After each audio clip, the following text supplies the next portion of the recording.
कहते हैं गृहस्थ हो या साधु, जो अपने कर्तव्य का ठीक से पालन करता है वही श्रेष्ठ है। नमस्कार, चैनल ज्ञान पिटारा में एक बार फिर से पिछले वीडियो के साथ अगला एपिसोड लेके हाजिर हूँ। मैंने अपनी पिछली वीडियो में ऑनलाइन क्लासेस से अच्छे रिजल्ट्स लेने के लिए कुछ टिप्स बताए थे, जो मैंने प्रैक्टिकली खुद भी आजमाए हुए थे। वो ऑलमोस्ट सारे पेरेंट्स के लिए थे। हमें बच्चों की हेल्प करनी चाहिए क्योंकि हम पेरेंट्स हैं और ये हमारा कर्तव्य भी बनता है। जैसे ताली कभी एक हाथ से नहीं बजती, उसी तरह से अकेले पेरेंट्स भी कुछ नहीं कर पाएंगे अगर बच्चा कुछ कर ही नहीं रहा है तो। फॉर एग्ज़ाम्पल, सुबह टाइम पे उठना, अटेंटिवली क्लास अटेंड करना, टीचर्स को ध्यान से सुनना, उनके इंस्ट्रक्शंस को फॉलो करना, वो सब कुछ ये नहीं बच्चा नहीं करेगा तो उसके होमवर्क और उसकी रिवीजन स्ट्रेटेजी को इफ़ेक्टिव वे से पेरेंट्स कैसे बना पाएंगे। तो आइए पहले बच्चे से क्या क्या और कैसे कैसे करवाएं, इस पर बात करते हैं। जल्दी से जिन्होंने मेरा चैनल अभी तक सब्सक्राइब नहीं किया, सब्सक्राइब कर दें। लाइक और शेयर अभी करने का मन है तो अभी कर दो, अदरवाइज़ वीडियो के लास्ट में ज़रूर कर देना ताकि औरों के काम भी ये टिप्स आएँ। खुद हम लोग घर का काम करते करते बहुत ज़्यादा फ्रस्ट्रेटेड से हो जाते हैं। ऑफिशियल वर्क, ऑनलाइन हमारे भी काम होते हैं और ऑनवर्ड्स कई तरह के हमें विदाउट जो मेड्स की हेल्प के काम करने पड़ रहे हैं। तो फ्रस्ट्रेशन हमारे आसपास बहुत ज़्यादा हो गई हुई है इस दौरान।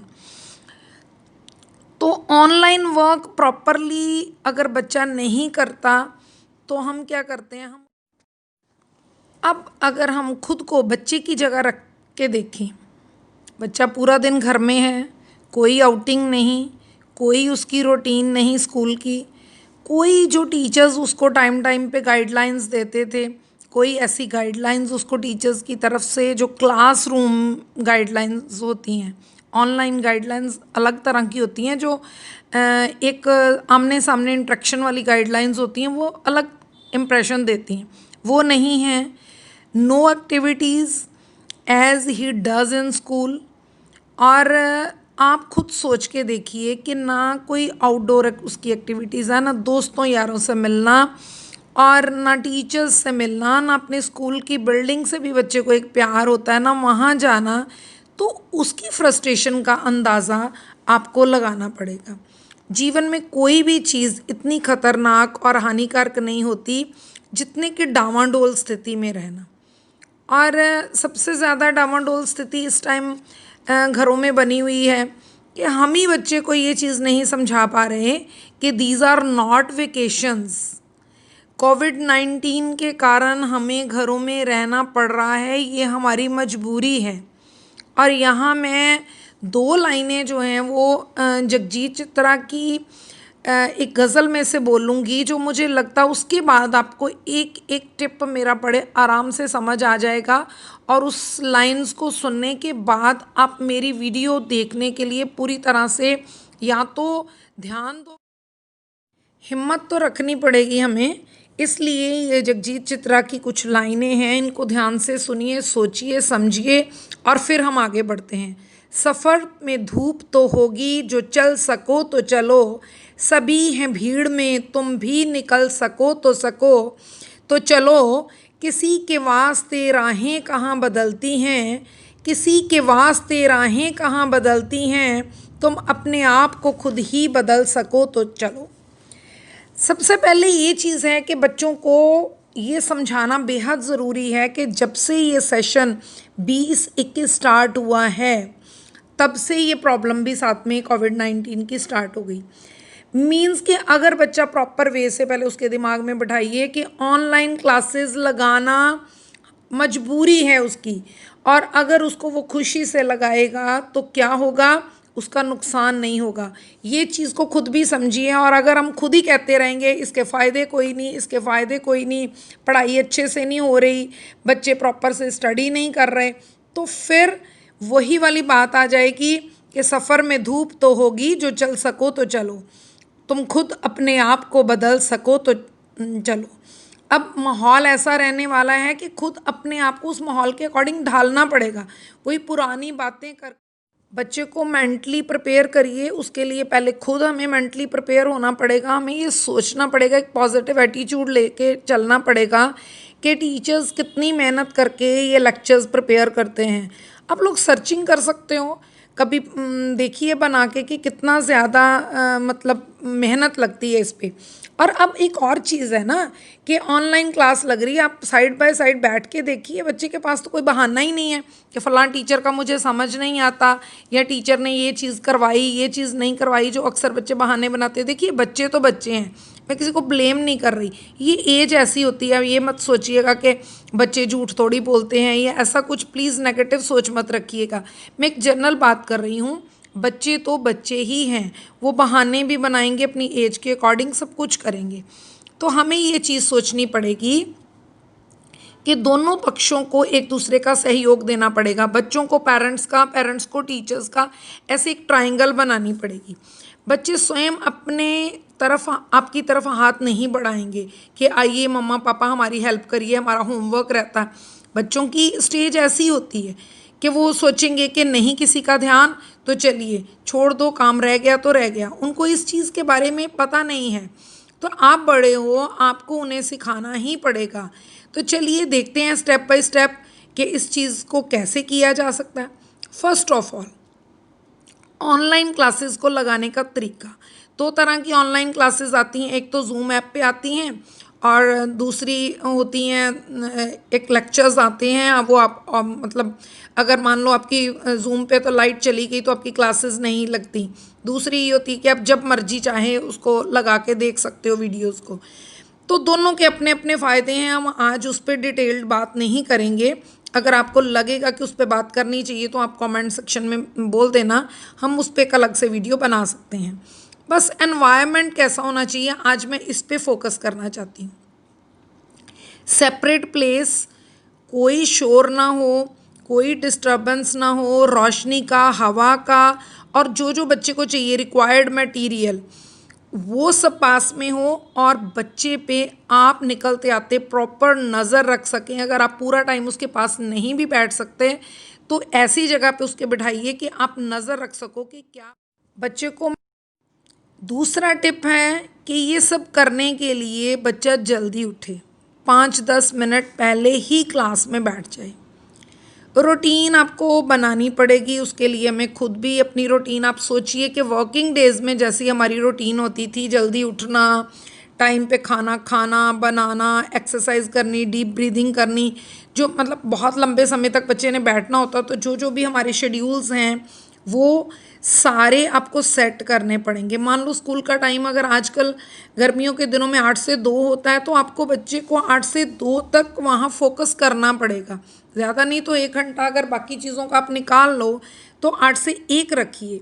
और अगर बच्चा घर में आप के पास आके 4 से 5 अपना होमवर्क करता था तो वो अपना टाइम अपना वही फिक्स करिए, क्योंकि एक कंडीशनिंग हो जाती है बच्चे की।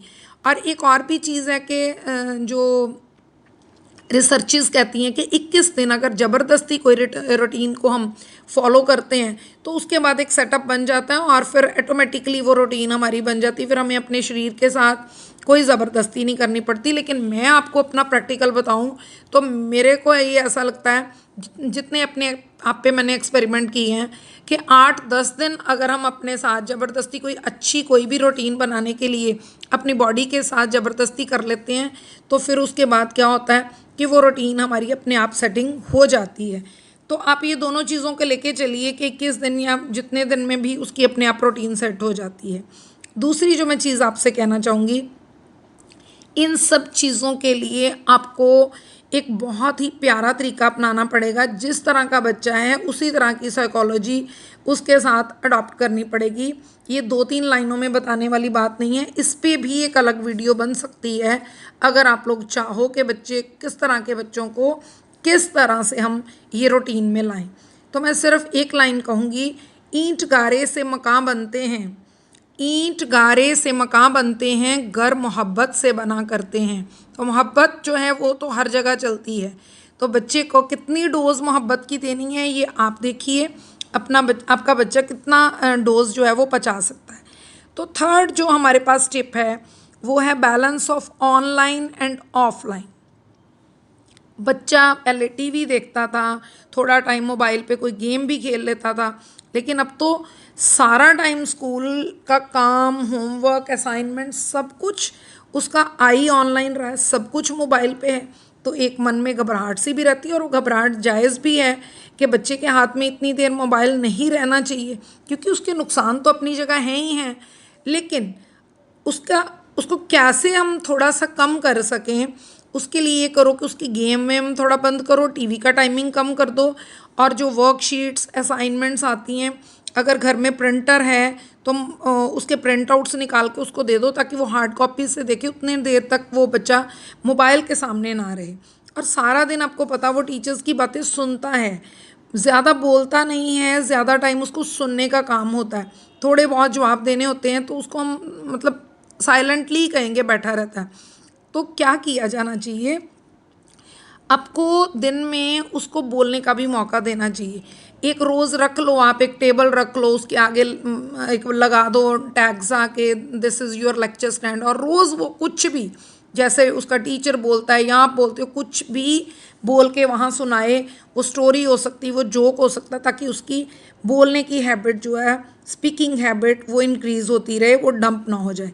और एक रीडिंग राइटिंग का भी घर में कोई एक सदस्य उसके पास, एक फैमिली मेम्बर कोई भी पास में बैठ जाए जिसके पास टाइम है, तो उसकी रीडिंग और राइटिंग है। दूसरा टिप है कि अब आप सोच रहे होंगे कि ऐसा सब होगा कैसे। देखिए, जल्दी कैसे उठाना है बच्चे को, ये तो हमें बीइंग पेरेंट्स पता होना चाहिए। अलग अलग बहुत सारे तरीके हैं इस पे, इन सब की वही आपने कहना बार बार वही बात है कि अलग अलग वीडियोस बन सकती हैं, तो इतना सब कुछ एक वीडियो में बताना पॉसिबल नहीं होता। हाँ, बच्चे की फ़िज़िकल एक्टिविटीज़ के लिए मैं ज़रूर चाहूँगी कि अगर बाहर नहीं जा सकता तो घर में टेरेस पे ही आपके पास स्पेस है कोई खाली, तो वहाँ कुछ इस तरह की गेम्स टाइप कुछ इस तरह से पेंट कर दीजिए, ये चॉक से बना दीजिए कि उसकी फ़िज़िकल एक्टिविटीज़ भी होती रहें। आप जब भी बच्चा जिस चीज़ को एंजॉय करता है तब आप उसको खूब एंजॉय तब करने का टाइम दीजिए, तो इससे भी कुछ फ़र्क पड़ेगा। और बच्चों के पास पॉजिटिव वाइब्स जो हैं वो आएँ कैसे, हमारी बातें इस तरह की होनी चाहिए कि वो पॉजिटिव वाइब्स दें।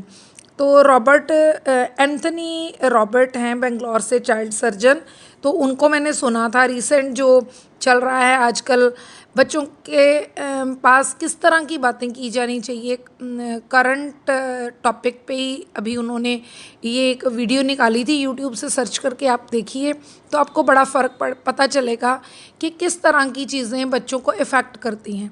मतलब टीचर के प्रति प्यार बच्चे का, इंस्टीट्यूट के प्रति प्यार, आपका कहना माने, ये सारी चीज़ें बच्चे को किस तरह से सिखाई जानी चाहिए ट्रिकी वे से, तो ये सब करके ही हम आगे चल सकते हैं। तो उम्मीद है ये जो एक बहुत ही टॉपिक था इम्पॉर्टेंट, जो मुझे बार बार कहा गया था कि how we can make good environment during online classes, how can we take good results from online classes, तो वो मुझे लगता है कि इन दोनों वीडियोस में मैंने अच्छे से कवर किया होगा। फिर भी आपकी कोई किसी तरह की इंक्वायरी हो, किसी तरह की कोई क्वेश्चन आपके दिमाग में आ रहा हो, तो प्लीज़ आप कमेंट बॉक्स में पूछ सकते हैं। कोई नए वीडियो आप मेरी तरफ से चाहते हो तो वो भी मुझे